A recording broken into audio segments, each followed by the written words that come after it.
Thank you, Commander, and thank you for your incredible contributions to all of you for what that makes everything that we do possible.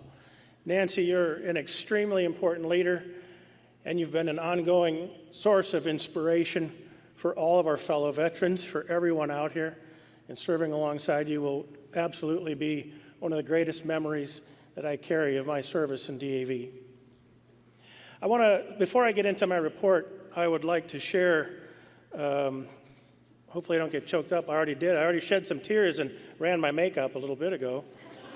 I want to share the incredible gift that Amelia presented to me, not only to me, to all of you. And it came with a card that says, "To all DAV membership, please know how very special you are to our family. Grandma Junie K made this dream catcher to thank you for your kind and strong support. Always to be remembered, all our best. Love, Amelia, Randall, Markham, and family." And here's the incredible dream catcher.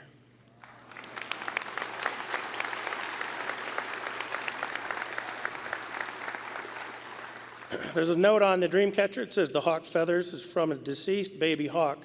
Fly high, DAV veterans. May God bless our troops, and may God bless America." Thank you, Amelia, and thank you, Grandma Junie K.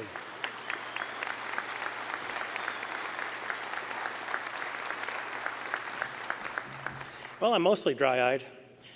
Good thing is we get to sit and watch a video. I'd like to begin my report today by taking a look at what we've accomplished over the last year.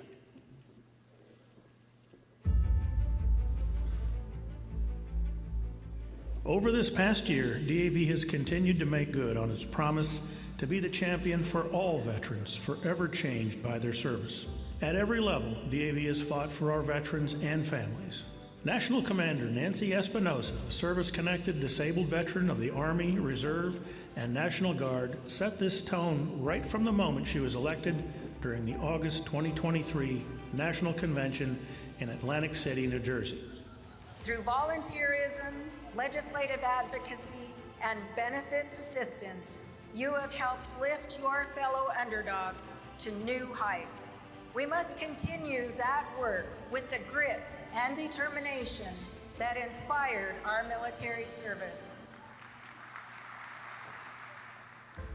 In addition to Commander Espinosa taking the reins of DAV, the convention brought thousands of DAV members together to elect new leaders, vote on essential resolutions affecting veterans nationwide, and strengthen the bonds of our veteran community. Among many convention highlights, DAV recognized our 2023 Disabled American Veteran of the Year, Kim Hubers. Kim was deployed to the Middle East as a heavy vehicle operator in the South Dakota National Guard.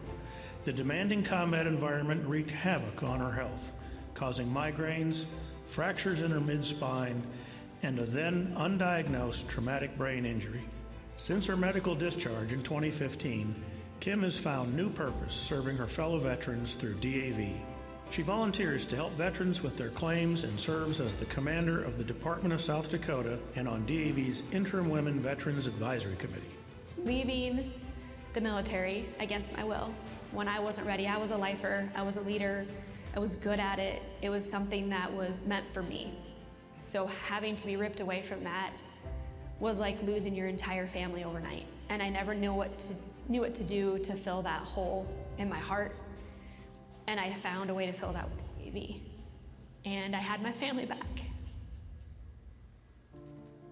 Kim, along with Commander Espinosa and other women veterans, were part of DAV's new report, Women Veterans, The Journey to Mental Wellness. Released in February, this third landmark report is one of the most comprehensive assessments of the unique factors contributing to the staggering rate of suicide among women veterans. It detailed how the system charged with their mental health care can and must do better. Comprehensive research coupled with intimate stories from DAV members revealed numerous gaps in care for women veterans related to screenings, interventions, access barriers, gender-specific care services, and awareness. You're supposed to continue on. You're supposed to tough it out. So that was hard for me. And then I went on not knowing that I was broken for years. In this report, DAV issued over 50 policy and legislative recommendations to spark necessary and urgent change that can save lives. The report and the personal stories of women veterans can be found at womenveterans.org.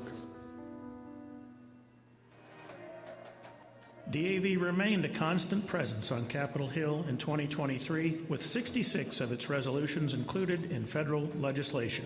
7 of DAV's resolutions were enacted into law, including a veterans' compensation, cost of living increase, and a law authorizing the VA to begin construction activities on 7 major medical facilities. The DAV Commanders Action Network was a major part of this success, with more than 670,000 emails sent to elected officials by DAV and auxiliary members and supporters. This is an impressive 45% increase over the previous year. DAV Commanders Action Network shows their strength in numbers and that our members and supporters deeply care about doing their part and having their voice heard by lawmakers. Despite an unprecedented schedule change for our annual Midwinter Conference in Washington, D.C., DAV members came out in force to bring our veteran advocacy message to lawmakers. Through personal conversations and meetings with members of Congress, our members made sure our critical policy goals were heard and understood. During the event, Commander Espinosa provided expert testimony before a joint session of the House and Senate Veterans Affairs Committees, laying out DAV's legislative priorities for the 118th Congress. She emphasized the need for expanded services for women veterans, thanked lawmakers for passing the PACT Act in 2022, and pressed them to extend VA health care and benefits to all toxic exposed veterans, including those who served at K2 in Uzbekistan. Commander Espinosa also urged Congress to immediately pass legislation that corrects inequities for ill and injured veterans receiving compensation benefits and provide parity in benefits for their survivors. Our veterans need a VA that keeps up with the times, and we need you to join with us so that together we can create a better VA that our veterans deserve today and into the future.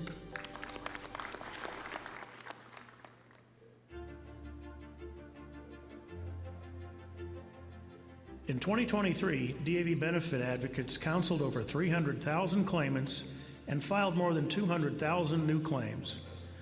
More than 1.1 million veterans entrusted DAV with their powers of attorney, representing $28.4 billion in earned benefits.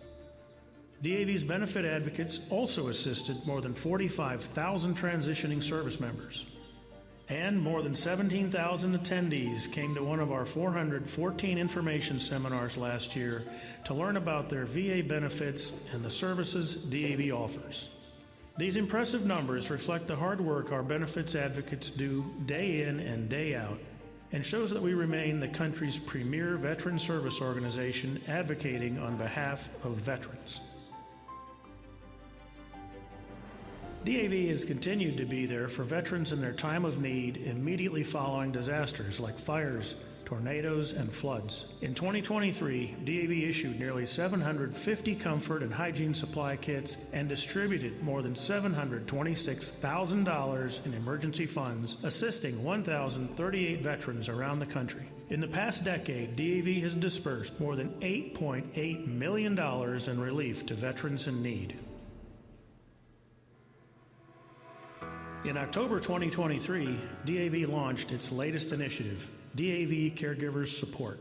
This no-cost program provides concierge support and resources to the friends, family members, and loved ones who are caregivers for veterans. This program is also available to veterans who are themselves caregivers to non-veterans. Since its launch, DAV Caregivers Support has helped more than 760 caregivers connect to resources they need to help them improve relationships and reduce stress, depression, and other adverse health outcomes.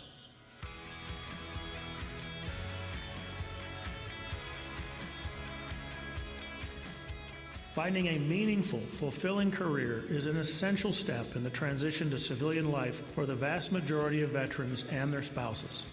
That's why DAV continues to partner with Recruit Military to host in-person and virtual job fairs. This past year, we surpassed 100 events with more than 31,000 attendees, resulting in over 12,500 job offers. DAV Patriot Boot Camp has continued to be a must-attend event for vetrepreneurs seeking to grow their skills and confidence in running their businesses. Through one-on-one mentorship and in-depth training from industry leaders, last year nearly 100 participants over 3 cohorts and 1 accelerator program received valuable information, connections, and resources to take their businesses and ideas to the next level.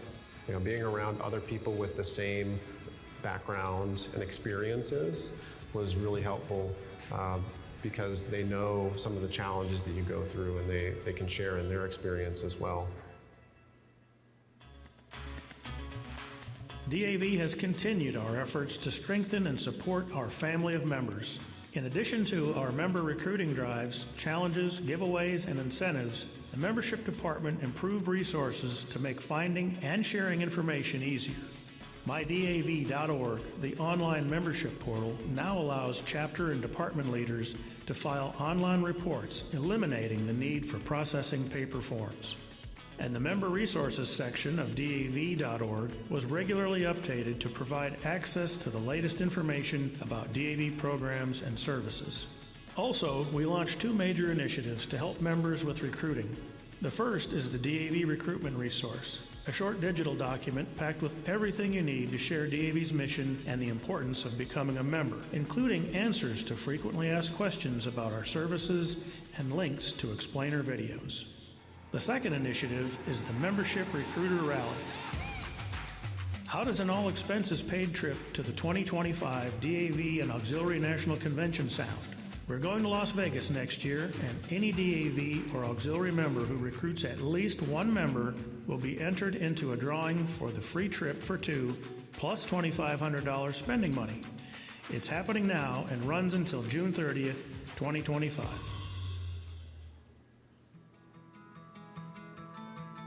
In April, we launched the first ever DAV Community Impact Day.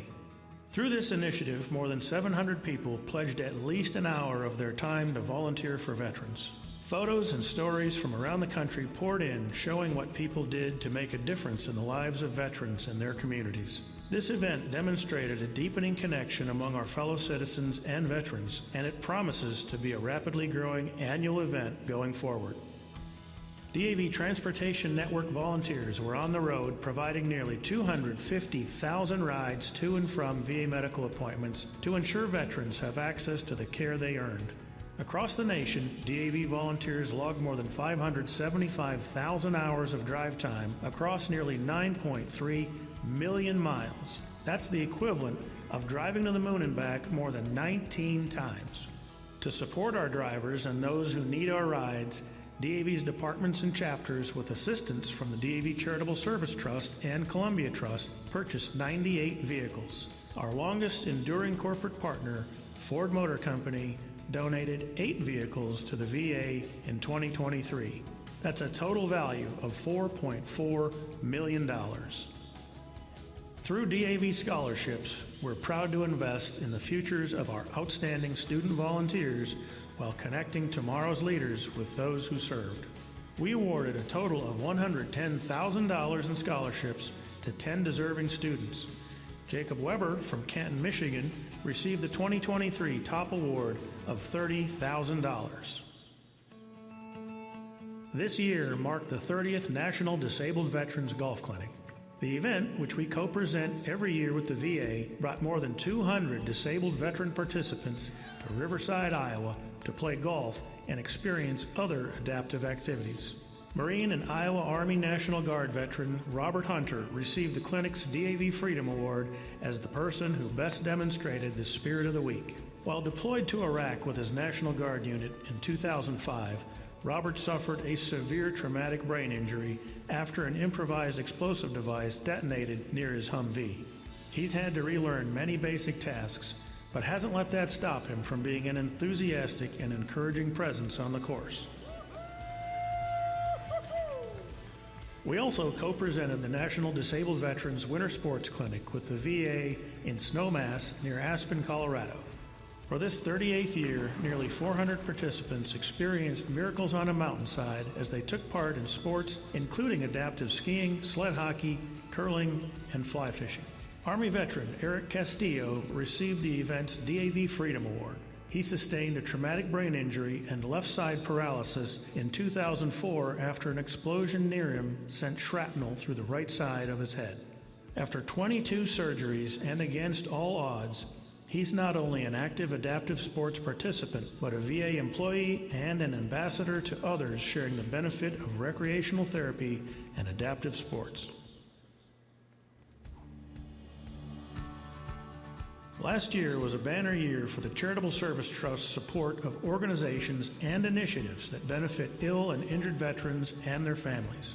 The Trust awarded $21.5 million to deserving nonprofits, the most it's ever distributed in one year to our partners who are providing solutions to unmet needs. As a testament to its fiscal management, transparency, and accountability, the Trust continually receives the 4-star Charity Navigator rating. It's also listed as one of Charity Navigator's most followed charities. This acknowledgement from the country's largest independent charity evaluator speaks volumes about the Trust's stewardship, as more than 95 cents of every dollar donated to the Trust went to programs that directly support veterans.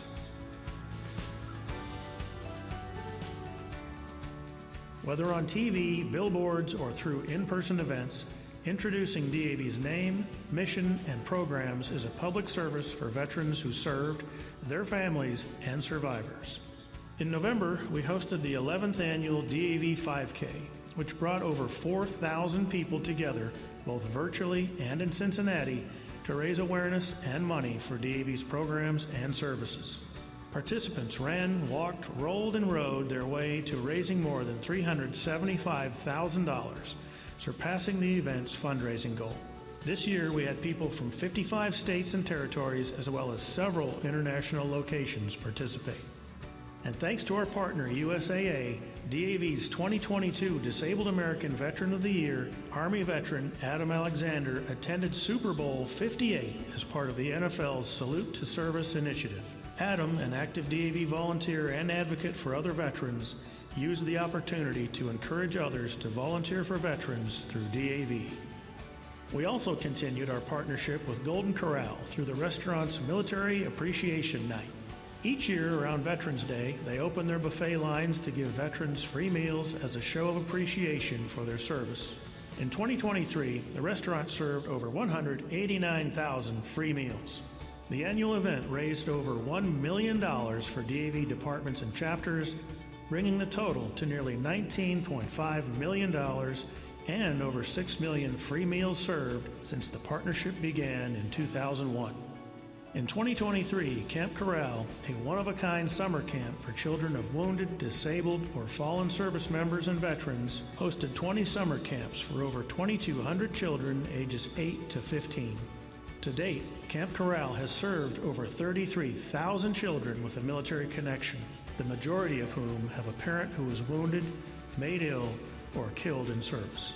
Through DAV's Just Be Kids scholarship program, nearly 7,000 children of wounded, disabled, or fallen veterans have attended the camp at no cost.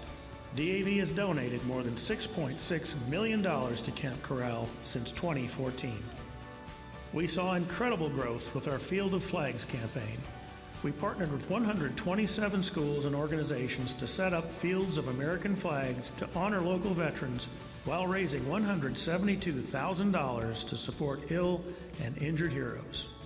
DAV's Victories for Veterans public service announcements continued to be a strong performing campaign for us, generating 11.8 billion impressions with a donated media value of nearly $106 million. Our DAV Auxiliary started its year off by electing Anne Marie Hurley as the National Commander. The organization had another big year, welcoming 11 new units into the Auxiliary family. Its members and junior members were very active volunteering for veterans in their communities and at VA facilities, serving a total in excess of 188,000 hours in 2023. In its second year, the DAV Auxiliary for Kids grant program assisted 24 children of ill or injured veterans with financial need to attend camps or participate in extracurricular activities such as sports or school trips. Additionally, our auxiliary awarded a total of $40,000 in scholarships to 17 deserving students.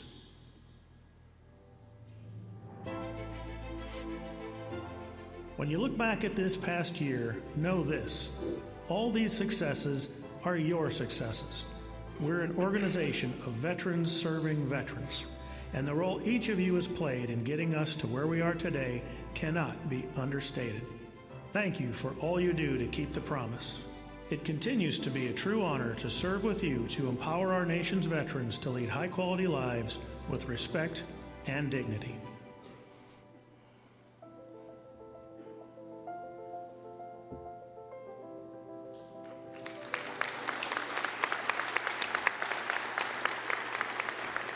Thank you, and thanks to every single one of you. Thanks to all of our volunteers around the nation, every member of DAV and auxiliary, and our professional team for making everything you just saw possible. In the 1950s, Dr. Kurt Richter, a psychobiologist at Johns Hopkins and an Army veteran, conducted a study on rats, not trench rats.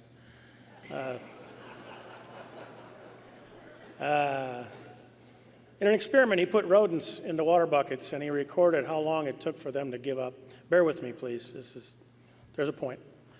This was an unusual test because, as opposed to fight or flight, it put the test subjects into a situation where they had no foreseeable way to alter their fate.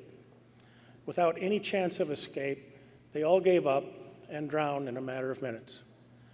So he conducted a second phase where he introduced hope as a variable. This time he put the rats into buckets, and then just before they drowned, he plucked them out. But after only a brief recovery, in case you mistook him for an animal rights proponent, he returned them to the water. What he found was extraordinary. Once a test group experienced an intervention, the thought that there was even a narrow path to survival, they all continued to swim and tread water and to fight to go on significantly longer. When they thought there was even a chance someone might intervene, they all challenged the impossibility of their situation and would go on until they reached their total physical and mental limits. In spite of the cruelty of these tests, our early founders may have appreciated the effort. They had to deal with millions of rats in the trenches of World War I. Anything that cut back on the global rodent population was, we can imagine, a good thing to them. And like those who carry the torch they lit more than a century ago, DAV members throughout history would not have needed an experiment to come to Richter's conclusion about hope. The value of hope is something that disabled veterans and our families understand deeply. Whether in training, a time of war, or our rehabilitation, we know how important it is to have, in our most desperate moments, the belief that things can get better. The idea that we will not leave our own behind, whether that's on the battlefield or in our post-military lives, is the foundation of our great cause. And yet, too many of us have experienced an absence of hope, or have been left with a withering question. How many of us here have known a veteran whose life ended too soon? And among those who have, how many have asked yourselves one of the most difficult questions that we as a community of veterans can ask? Was there something or something more that I might have done?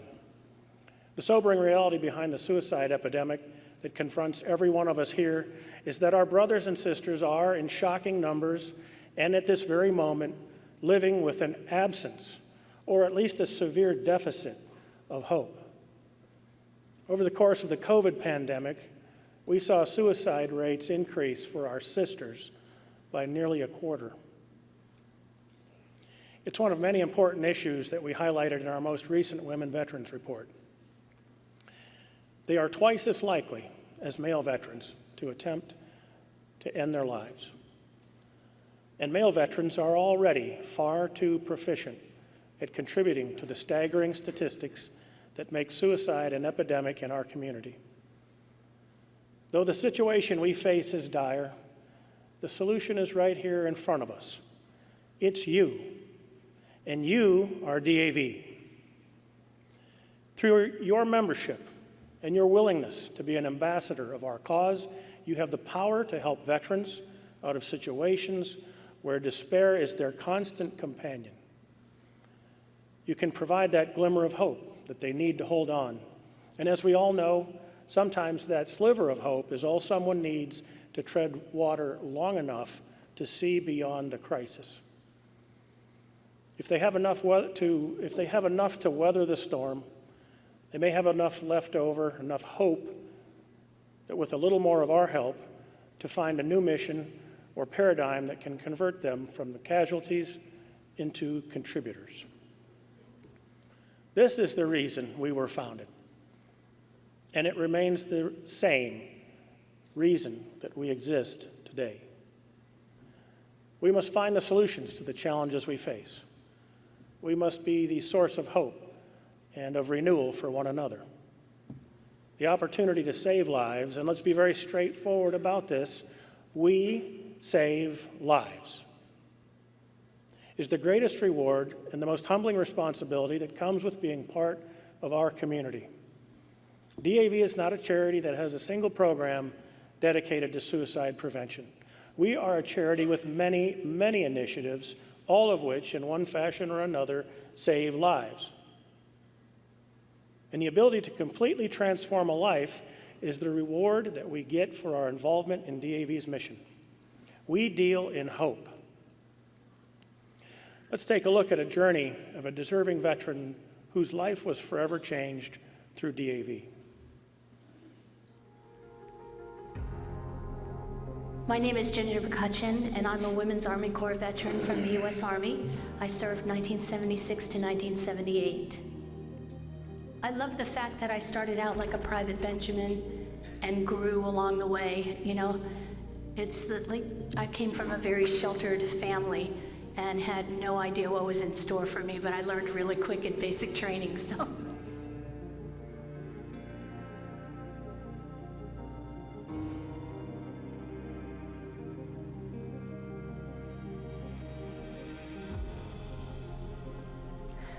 So you really didn't have anyone to tell.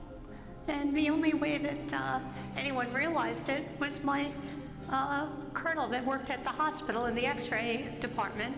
He said, I don't know what's going on with you, but he said, something's happening and you need to say what it is. And when I told him, he said, we need to get you out of here before you go out of your mind, kind of thing. And he set it up so that I could get an honorable discharge. And that's why I only had 2 years of service.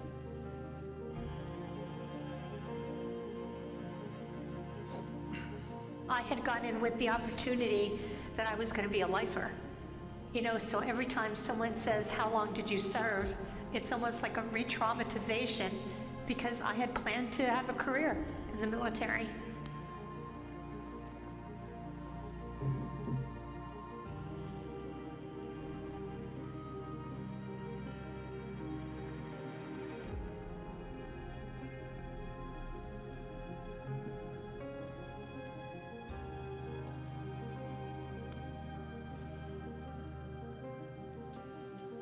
He said, I saw a gentleman drop his fork on his plate and you came off the ground that far. And he goes, are you going to the VA to get any help for that? He didn't know what I had been through, but he just saw that I was obviously traumatized by somebody dropping a fork on a plate. And I said, I can't go to the VA. I'm not missing any body parts. Nothing happened to me, you know, in combat or anything like that. I can't go there. And he said, oh, yes, you can. And he actually took me and signed me up for VA healthcare. And that was the first I got any help.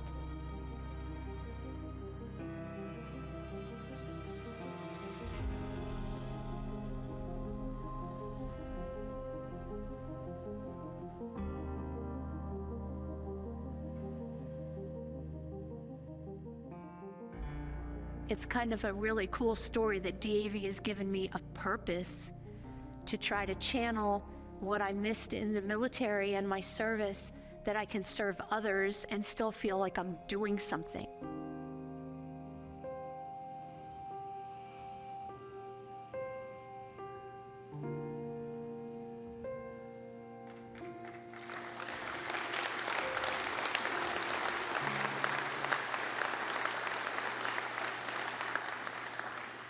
Ginger was totally betrayed by her fellow soldiers. As a medic, it was her mission to aid the casualties of war, and instead she was made the victim of unthinkable trauma. But she was totally renewed by her association with DAV. She bravely shared her experiences. From her involvement with her chapter in the Department of Ohio, she was made aware of Save a Warrior, an incredible program with which DAV is honored to partner. And in spite of her decades of suffering, she found purpose and an outlet for her compassion and leadership. What you wouldn't know, what no one fully knew from the video, is that Ginger was extremely sick when she was interviewed. She wanted to make the most of her remaining time. On April 14th, just weeks after Ginger was in DC, alongside our team to advocate for women veterans, the DAV Department of Ohio lost its second junior vice commander to cancer. Department commander and NSO supervisor Jake Drost was with her in the hospital in her final days.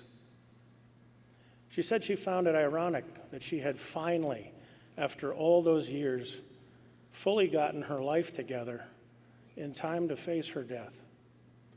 But the lesson Ginger taught all of us is one of hope and triumph, of justice and of service. The impact she made in the lives of others will echo and reverberate for untold thousands who benefit from her contributions. And she inspires all of us to this day. It's never too late. Our investment in Save a Warrior and its National Center of Excellence for Complex Post-Traumatic Stress, which bears our name, is one example of how we're doubling down on the potential of our fellow veterans. We want the very best for veterans in all phases of their lives. We've similarly partnered with Joseph House in Cincinnati, an addiction treatment and recovery program that DAV's Charitable Service Trust has supported for decades. It's a new facility, and it was made possible by a $1.5 million grant from our trust. It enhances the care it provides to all those who served and enables regular, ongoing treatment for women veterans, which Joseph House couldn't do before. We also continue our partnership with Boulder Crest and the Gary Sinise Foundation and support and collaborate on a wide variety of national and grassroots initiatives, providing a lifeline to veterans in their most desperate hours. But the bulk of our work involves meeting veterans where they are and creating or connecting them with resources to address their immediate needs, help them achieve justice, and empower them to pursue their maximum potential. That includes the hope that we provide veterans facing natural disasters and the combined efforts of our DAV service officers, some 3,600 strong, who took more than 2.8 million actions, filing more than 209,000 claims last year alone. It includes the 100-plus job fairs we've helped facilitate, so 31,723 veterans and spouses could connect with patriotic employers last year. In the last 10 years since we launched our employment initiative, DAV's work has resulted in more than 184,000 job offers. If that's not something to be hopeful about, I don't know what is.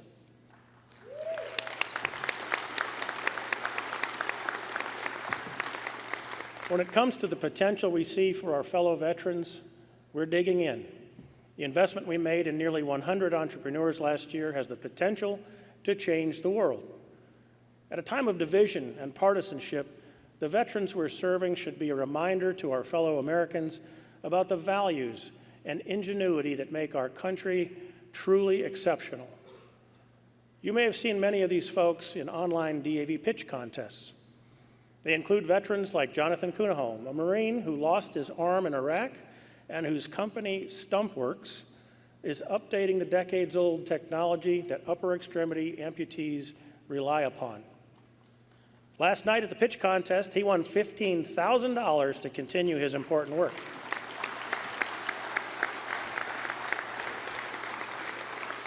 And it comes at a time when he really needs it. And Oscar Vasquez, whose venture CancerMune uses immunotherapeutics and artificial intelligence to solve the most complicated challenges that confront cancer medicine. Jasmine Paul's Wealth Playground education firm empowers young people through financial literacy. And Tyler Southern, who sacrificed 3 limbs in combat in Afghanistan, and whose company SFH stands for, well, still bleeping here. Tyler's mission is to remind us of the resilience of the survivors in our midst and to contribute to organizations like DAV. While one veteran's dream may be to succeed in business, others may be focused on something a bit more basic, but nonetheless essential to their quality of life. For some veterans, a primary goal is just staying in their homes as long as possible. But they can't do that alone, and that's why caregivers are so vital. But know that more than half of all caregivers are at risk of burnout at any given time. Now, when the people who matter the most in ensuring a veteran's quality of life tell us that their lives are becoming unsustainable, we have an incredible resource to get them the relief they desperately need and deserve. I would wager that we have many, many caregivers here right now who could use the program. And nearly everyone else knows a veteran, relative, or a friend who could use DAV caregiver support. We can proudly boast that to date, support specialists have provided nearly 5,000 calls, 6,000 texts, and more than 1,500 emails to caregivers in need. And we're just now scratching the surface of what we can do and how this program could evolve over time to provide respite and other resources and extend the time veterans are able to spend in their own homes with the people they love the most. We believe veterans have the power to confront the most daunting challenges our nation faces. If given the opportunity to do just that, they will reconnect with the part of themselves they thought they lost when they were changed in service. And it's a good thing that we're seeing all this potential right now because we have challenges of our own to face. Our demographics will see a substantial shift in the coming years. In the next quarter century, we'll transition to a veterans community that is smaller by a third and more diverse. The DAV championed PACT Act and our advocacy on exposures alone provide a bleak forecast. They tell us that veterans will face chronic and sometimes life-threatening health issues that require a vigilant DAV and responsive Department of Veterans Affairs. As our voting bloc decreases, our needs will grow. The price tag on our benefits and care has tripled since our nation was attacked in 2001. The number of veterans serving in Congress, in spite of some recent gains, is near a record low. And we're getting further and further away from the wars that left so many of us forever changed. The road ahead is going to have many hurdles, where our last 25 years of advocacy has resulted in an incredible expansion of care and benefits. More than a century of fighting for veterans tells us we could face a backslide. I don't say this to dash your optimism. In fact, our DAV CAN, our Commanders Action Network, has already generated more than 1 million messages to the 118th Congress, which is a new record. Thank you for all of you for making that happen. The veterans whose voices are represented through DAV membership are a small percentage of the total who benefit from our no-cost services and efficacy on Capitol Hill. And they're an even smaller percentage of the 4.9 million disabled veterans who our cause represents. But that goes back to the rats and the experiment and the value of hope. Hope always requires extra effort. And while we ask so much of our active members and leaders, we hope that you will make recruiting part of your efforts.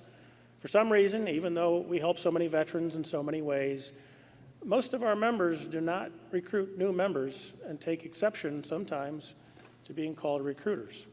It's as if, for some reason, they'd been told that some military recruiters might stretch the truth or something. But our ability to represent the interests of our fellow veterans depends on our ability to add voices to our cause. We should, whenever we help a veteran, ask if he or she is a member. If you don't like the word recruiter, just call yourself an asker, but always ask them to join. It's a service to do so. And it's a positive way to validate the impact of the services that we provide. You never know when something that simple is going to be the encouragement someone needs when they need it most. We all need hope. Before I conclude, I want to talk about a veteran that I helped early in my time as a National Service Officer.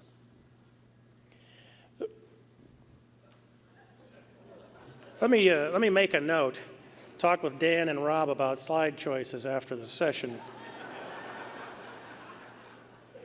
That's in case you don't know who that is up there, or you think that it's a failed boy band. That is Randy Reese on your far right. Ed Hartman next to him. He didn't realize you shouldn't smoke. And some other fella next to him. Almost 30 years ago at the DAV National Service Officer Training Academy. Thanks a lot, guys.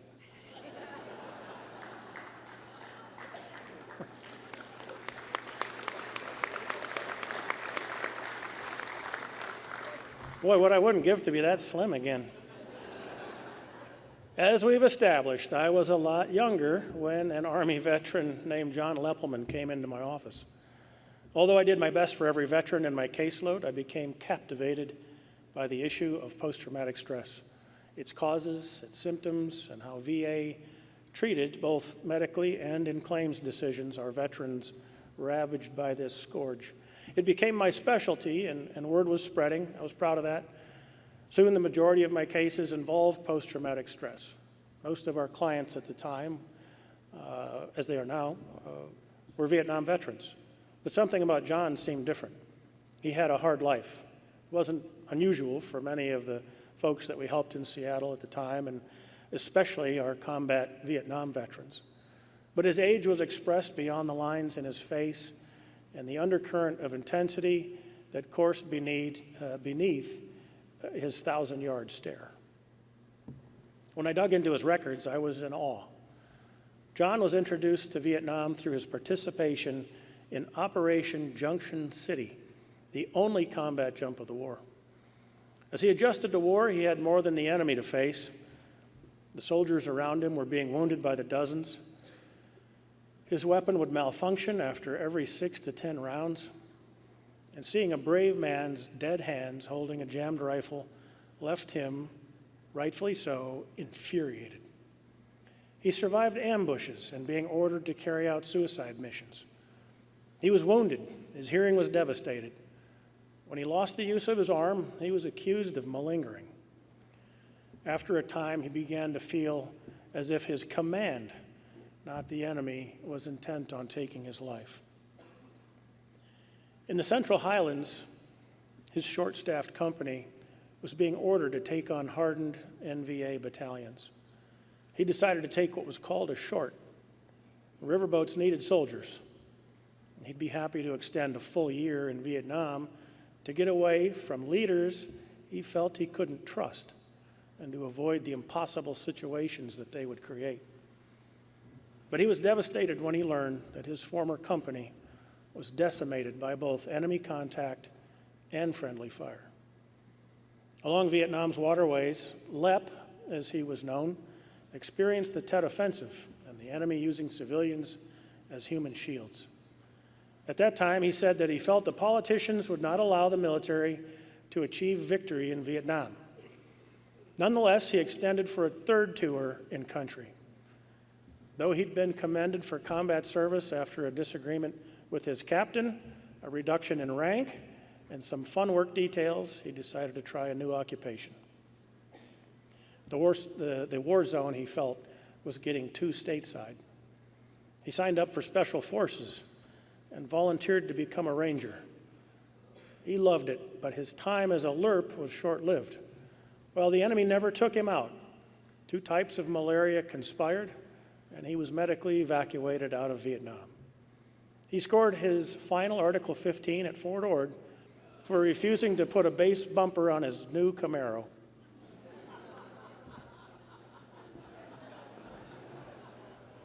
John Leppelman was, at least from his records, a terrible garrison soldier. But he was, deep down, a brave and honorable man who had given more than his fair share in service.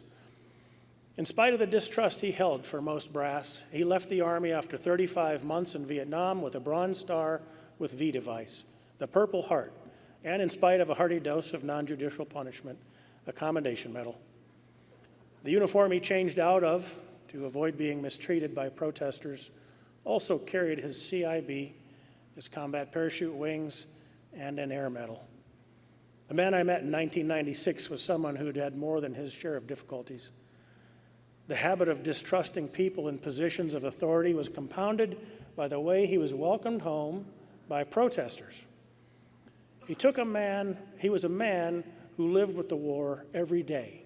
And between the trauma he carried back to the States and the injuries that changed his abilities, he had an edge, and his coping mechanisms had severely limited his quality of life.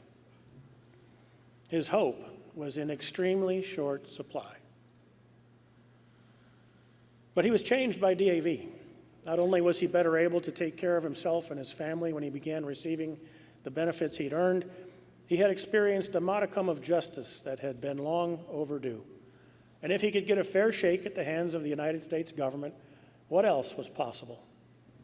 He ultimately had a successful life as an entrepreneur, and he was loved and revered by many. As many of you may realize, although this is a true story of hope, it's also my way of recognizing and honoring our Vietnam veterans and all that they endured. Thank you for your service and your sacrifice.